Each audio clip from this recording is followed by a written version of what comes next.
የደረጀንና የማርታን ትዳር እንግዲህ አቢ በተነችው። አሁን እንግዲህ ዳጣ ደግሞ አለቀላት ማለት ነው። አሁን በጣም በሚያሳዝን ሁኔታ እንግዲህ ናታልን ከአርጁ ጋር ደግሞ በአቢ ምክንያት እንዲፋለምና እንዲጣላ አድርገዋለች። ይህንንም ያደረገችው እንግዲህ አሁን አባትዬ ሁሉን ነገር ሲሰማ ግራ ተጋብቷቸዋል። እንግዲህ ዳጣ ወደ ቤት እንድትወጣ ወይዘሮ ማርታ የወሰነችው በምንድን ነው የሚለውን ነገር እናያለን። ናታልስ ለምን ብሎ ነው ለሷ ብሎ አርጁ ጋራ የተደባደበው ስንል እንግዲህ አርጁ ከጊዜ በኋላ ወደ እስር ቤት ተመልሶ ወደ ቤት ከተመለሰ በኋላ ለመጀመሪያ ጊዜ አስፓልት ላይ ብርጌድን ያገኛታል። አሁንም የኔ ፍቅር ብሎ በቆመ ሰዓት ድንገት ናታል ይደርሳል። ናታልም ለምን አንተ አሁን አእምሮ የለህም ወይ? ትላንት ከእስር ቤት ወጥተህ ለምን እንዲታረጋለህ ስትለው እሷም እሱን ስታይ እንቃርጋ ይሄው ፍቅረኛዬ ነው እያለች ናታልን ስትለው ፍቅረኛዋ እንኳ አይደለሁም ነበር ያለው ናታል። በዛን ሰዓትም ያው እንግዲህ ተደባደቡና ከተለያዩ በኋላ በእኔ ምክንያት እንግዲህ ተደባደበችልኝ ብላ እሷም ደስ ብሏት ነበረ። አሁን እንግዲህ በዚህን ሰዓት ደግሞ ተናዶ ወደ ቤት በገባበት ሰዓት ደግሞ ዳጣ ናታልዬ ስትለው እንግዲህ በጣም ነበረ የተደሰተው። እንዴ ምንድን ያልሽው አላት። ናታልዬ ነው ያልሽኝ ሲላት አላልኩም አለችና መልሳ ናታል እያለች ስትደጋግም ድንገት እሷ ትገባለች። ናታል እያልሽ እኮ አለቻት። እንዴ እኔ በሌለሁበት እንደዚህ ትሆናላችሁ እንዴ ነበር ያለቻት። እንደምን ማለትሽ ነው በማለት ይህንን እያወሩ ባሉበት ሰዓት እንግዲህ በስከ መጨረሻ እንግዲህ አርጁን ከቤታቸው ሰተት ብሎ መጥቷል ማለት ነው። እንግዲህ ኤቢ ሲያስቸግራት ናታል ለምን ካየ በኋላ ተደባድቦ ነበር። አሁን ግን ናታል ኤቢ እሷን እንዳይጎዳትና በሷ ሲል አይደለም ያደረገው። ምክንያቱም ንግግሩ ስላልተመቸው ነበር ያደረገውና አገላግሏቸው ከሄደ። አሁን ግን ናታል ይህን ነገር በማድረጉ በጣም ተጸጽቷል። ምክንያቱም ኤቢ ጥሩ ሰው ስላላደለች ማድረግ የለብኝም እያለ ነው። ለዳጣ ለኔ ብሎ ተደባደበልኝ እያለች እንደ ጉድ እያወራቻት ነበር። ናታል በዛ ጊዜ ተናዶ ሲገባ ዳጣ ደግሞ በጣም አዘነችለትና እንዴት በዚህ ልክ ያዝናል? ወንድ ልጅ እንደዚህ ያዝናል እንዴ? እያለች ትክ ብላየች ነው ናታልዬ ስትለው አስደስተዋለች። ዳጣ አሁን ለናታል እጇን የሰጠች ትመስላለች። ከናታል ጋር የምትሆን ነው የምትመስለው። በጣም እንደዚህም ብላውም አታውቅም ነበር። አሁን በተለይ በጣም የተናደደው ናታል እንግዲህ አብርጌድ ያመጣችው ጥያቄ ነበር። አብርጌድ ያመጣችው ጥያቄ የሰላም አባት ወይ አንተ ወይ አባቴ ናችሁ የሚለውን ነበር። እንዴት አንቺ ያምሻል እንዴ? እንዴት ይህን ትያለሽ? እያለ ነበረ። እንግዲህ አሁን ይህችን ልጅ ወደ ውጭ ሀገር ወደ ስዊድን መላክ አለብኝ በማለት ናታል ስለነገረው አቶ ደረጀም ይህችን ልጅ ወደ ውጭ መሄድ አለባት ብለው እንግዲህ ሲነጋገሩ ወይዘሮ ማርታ ግን ፈቃደኛ አይደለችም።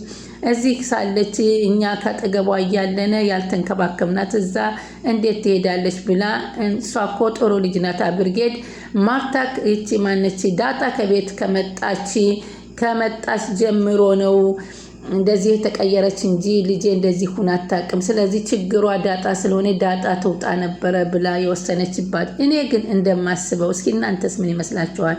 አብርጌድ የወይዘሮ ማርታ ልጅ ብቻ ናት የምትሆነው ብዬ ነው የማስበው። ምክንያቱም መጥፎ ስራ እንኳ እየሰራች እያየች ወይዘሮ ማርታ ለአብርጌድ ምን ጊዜም እንደተቆረቆረችና እንደቆመችላት ነው የምናየው።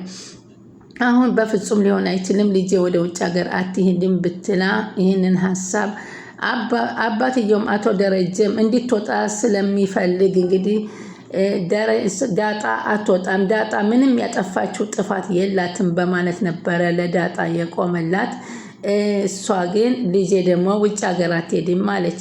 ዳጣ እንግዲህ ሄዳ ለሰላም ኧረ የሰማነውን ጉድ ብሰሚ ጉርቴ ያለሽ በማለት ነበር የነገረቻት። ምንድን ሰማሽ ስትላት ይህ ልጅ የተወለደው እኮ ከደረጀ ወይ ከናታል ነው እያለቻችሁ ነው አለቻት።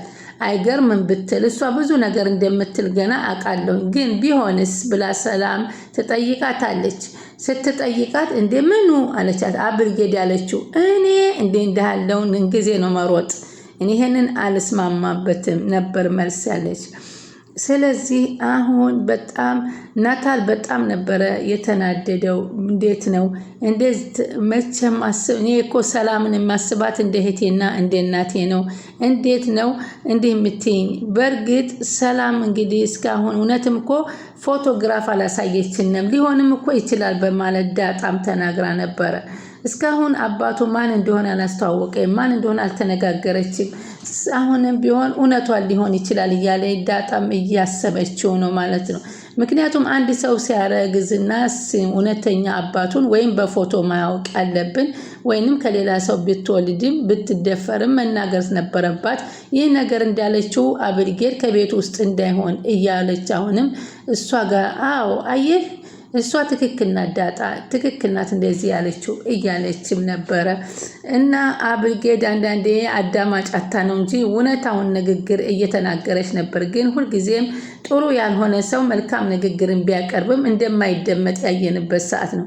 አቶ ደረጀ ደግሞ አሁን እዚህ ላይ ለወይዘሮ ማርታ ያለውን ትዳራቸውን ክብር እንጂ የያዙት ዳጣ እናትና አባቷ ጋር የመኖረውን የሚለውን አላሰቡላትም ማለት ነው እያላችሁ ኮመንት ላይ ብለን እንግዲህ የተወለደችበትን ሀገር እንኳ በውሸት እንድትዋሽ ድረስ አስጠንቅቀዋት ነበረ።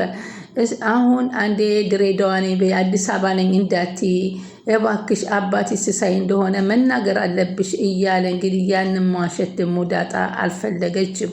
ያን ነገር እውነቱን መናገርም አልቻለችም። እዛው ድሬዳዋ እዛው እንትና እያለች ነው የምትገኘው። እና በሰዓቱ ደግሞ እንደዛ ሲጫጫሁ እንግዲህ ወይዘሮ ማርታ ሰምታ ስትሄድ እንግዲህ መናገር አልፈለጉም ነበር። ምንድን ነው ኧረ ይቺ ልጅ ጤነኛ አይደለችም እማዬ፣ ሳይካትሪክ ሆስፒታል መሄድ አለባት፣ መመርመር አለባት። ምን ብለሽ ነው ደግሞ አንቺ ዳጣ ከአንቺ አብርጌል ከናታል ጋር ጭራሽ ትጣሊያለሽ ስትል ወይዘሮ ማርታ ስትላት አይ አይደለም እኮ ማምዬ ብላ ግን መናገር ሳይፈልጉ ወይዘሮ ማርታም ሳያውቁ ነበር ተመልሰው ወደ ክፍላቸው ገብተው የነበረው። ከዛ በኋላ ግን አንቺ ጤነኛ አትመስልኝም፣ አንቺ በፍጹም አስተሳሰብ የለሽም፣ እንዴት ይሄን ነገር ታስቢያለሽ? እንዴት ይሄን ነገር ታስቢያለሽ? እያለች በጣም ነበረ ይሄንን አባትሽን አንተን እኔ እኮ ወድሃለሁኝ ብላ መንገድ ላይ እንኳን ስትናገረው በይ አንቺን ምንም ምስራቅ ወደ ምዕራብ ምዕራብ ወደ ምስራቅ ቢዞርም አንቺን በፍጹም እኔ ልወድሽ አልችልም ነበረ ያላትና በጣም ተናዳ ነበረ። ታዲያ እኮ ተከላከልክልኝ ስትለው የተከላከልኩልሽ እኮ ለአንቺ ሳይሆን እሱ ተገቢ ንግግር ስላላወቀ ለሱ ነው። ግን አንቺ ፍቅር ለያዘው ሰው እንዴት ፊቱ ላይ ትተፊበታለሽ? ነውር አይደለም? እንዴት እንደዛ ታደርጊያለሽ? ታዲያ አናዶኝ ነዋ አለች። ቢያናድድሽ እኔ እኮ ባልኖር ሊመታሽም ይችላል። ስለዚህ ራስሽን ብታስከብሪ መልካም ይመስለኛል ነበር ያላት። ከዛ በኋላ ደግሞ እንግዲህ እንዳለችው እስቲ ባክሽ የሚታሰበው ሁሉ አይወራም ዝም በይ እንኳ ብትላት መጀመሪያ እሻላለችም ነበርና የልቧን እንግዲህ አፈንድታ ጥለዋለች ማለት ነው። ከዛም እንግዲህ አንተ ችግር ውስጥ እንዳትገባ ይችል ልጅ ሁለተኛ እንዳትነ ለራስ ስለምትፈልጋት ነው እንደዚህ የምታረገኝ ነበር ያለው። አረ ለራሷ አዎ ፍቅረኛ እኮ ነው አለች። በጣም ነው የምወደው ፍቅረኛዬም ተረጋጋ አለው።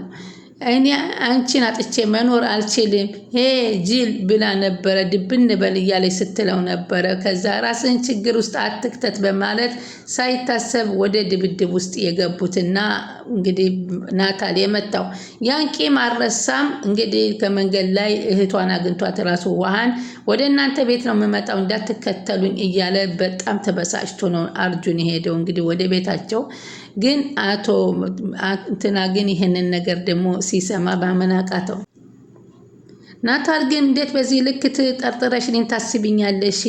አንቺ ምን አገባሽ? ሰላም ከማንም የምታረግዝ አንቺ አስወልጅ አትበይም፣ በቃ ዝም በሉ እያለ ሲል አንቺ ነውረኛ ነሽ በፍጹም ከዛም በኋላ ታገባኛለሁ ስትል አንቺ አባትሽን ሌላ ሚስት አገባ ብለሽ ወለደ ብለሽ የምትጠራጠሪ ሌላ ባል ብታገቢ ሌላ ሚስት አገባ ብለሽ ነገር ማምጣትሽን ማን አንሶት ነው አንቺን የሚያገባ አለ። እና ለዚህ እንግዲህ ለአቶ ደረጀ ሳይካትሪክ ሆስፒታል መውሰድ ያለብን ሲል እንግዲህ በጣም ተናዶ የምትናገረውን ነገር አታውቀውም እያለ ናታል ለአባትየው ሲናገር ነው አባትየው ወደ ስዊድን ሀገር መሄድ አለባት ብሎ የወሰኑት ማለት ነው። ግን ይህንንም ቢሆን እባካችሁ ለ2 ዓመት ተስተካክላ ትመጣለች፣ ትምህርት ቤት ትሄድ፣ እኔ እንጃ ደሪ እኔ አልስማማም፣ እኔን ከጠየከኝ ግን በፍጹም ከልጄ አልለይም ስትል እዚህ ላይ ምን ይመስላችኋል? ይቺ አብርጌድ አሁንም ቢሆን የወይዘሮ ማርታ ብቻና ብቻ እንደምትሆን ነው። ስለዚህ አቶ ደረጀም ከሌላ ዳጣን አምጥቷል። ወይዘሮ ማርታም እንግዲህ አብርጌድን ከሌላ አምጥታለች። ሁለቱም አንድ አይነት ሚስጥር የያዙ ናቸው ማለት ነው። አሁን በዚህ ጊዜ እንግዲህ ከቤት ውስጥ እንደሚመካከሩ ተነጋግረዋል። አሁን የወለድካትን ልጅ ያልወለድካትን ልጅ ከልጆች ጋር እኩል ስታያት በጣም ደስ ይለኛል። ግን ይሄንን የሚያደርግ የለም። በዚህ በጣም ነው የማመሰግንህ። በጣም ግን አብርጌድ ናት እንደዚህ እያለች ምልክሽ አላት ለእናቱ። አዎ እሷም ይህ ያስጨንቃታል። ምክንያቱም ንገርህ እውነቱን እሷ የምታስበውን ብታቅ ሌላ ነገር የሚፈጠረው አለችው። ምንድን ነው ደግሞ የምታስበው አለ አቶ ደረጀ። እሷ ምንድን ነው የምታስበው? ማርታ ንገሪኝ፣ የነገረችሽ ነገር አለ? ምንም የነገረች ነገር ለዳጣ ብለህ ግን ልጅህን ውጭ መላክህ ግን እውነት ጤነኝነት አይመስለኝም አለችው። እንዴት ማርታ? የጓደኛዬን ልጅ ከልጆች ጋር እኩል ማየት ምን ችግር አለው? አዎ ችግር የለውም ደሬ ተረዳኝ። ለልጅህን ግን ውጭ መላክ የለብህም ነው የምልህ። ይህን ተረዳኝ አለችው። ለእሷ ቤት እንከራየለት። ዳጣ ወጥታ ቤት ተከራይታ ትቀመጥ። ጥሩ ልጅ ናት በእርግጥ ዳጣ። ግን ምን እናድርግ? ሁለቱ ሊስማሙ አይችሉም። እኔንም ግራ አጋባኸኝ እኮ መወሰን አቃተኝ አለች። በራሷ ልጅ ጋር መወሰን ያልቃተቻት ማርታ በደረጀ ላይ ልጅ ጋር መወሰን ወስነዋለች። እኔ ለዘላለም አይደለም እመኒ፣ ለ2 ወር ነው የምትሄደው። እንደውም ዳጣ እኮ ከመጣይ ነው የምትጣላውና በዳጣና በናታል ስለምትቀና ነው። ስለዚህ እባክህ ዳጣን ተከራይተና አውጣኝ፣ ልጄን እንዳታስወጣብኝ ነበር ያለችው። እንግዲህ ያለፈውን ቂም የአይኔ ማረፊያ ናት ብላለች ማለት ነው። እንግዲህ እሷም የአይኔ ማረፊያ ናት፣ ደረጀም ልጁ የአይን ማረፊያ። እንግዲህ አርጁን ቂሙን ሳይረሳ በጣም ተናዶ ወደነ አብርጌድ ቤት ሄዶ ዘው ብሎ ገብቷል ማለት ነው። ዘው ብሎ ሲገባ በዛን ሰዓት እንግዲህ አብርጌድና ዳጣና ናትዬ ቁጭ ብለው ነበረ። ናትዬ አልሹኮ እያለ ስትከራከር ድንገት ገብቶ ተፋጠው ተያይዘዋል። ያው እንግዲህ በሰው ቤት የሄደ ሰው ተመቶ ነው የሚወጣው። አርጁን ተመትቶ ይወጣል ነው የምንለው። ሆኖም ግን ሊመታ የሄደው ናታልን ነው ወላ አብርጌድን ይመስላችኋል? ናታል ግን እንዲሁ አብርጌድን ቢሆን አያስመታትም። አርጁም ተመትቶ ይወጣል ማለት ነው። ቀጣይ ምን ይመሰረታል የሚለው አብርጌድ ትኖራለች፣ ዳጣ ትወጣለች፣ ወይንስ ይህ የነበረ ደስታና ፍቅር ያለው ቤት ሰላም ቤት ደፈረሳ ብላችሁ ታስባላችሁ? ምን ይፈጠራል? ቀጣይ አብረን እንገናኝ።